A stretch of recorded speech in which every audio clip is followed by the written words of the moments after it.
şalaşım şalaşım şalaşım, kulge düşken kalaşım. Sen şalaşka kelgende tay soyarman asabay. Kataraşı pişirip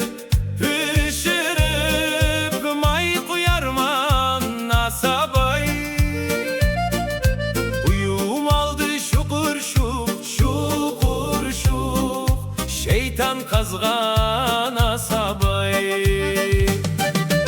Ekevimiz de bir boyda Mevlam yazgan asabay.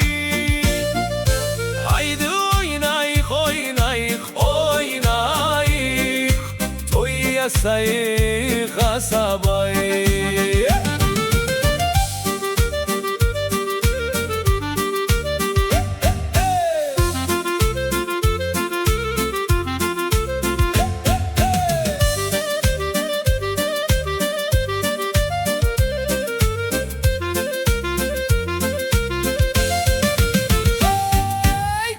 Eşikte süs torde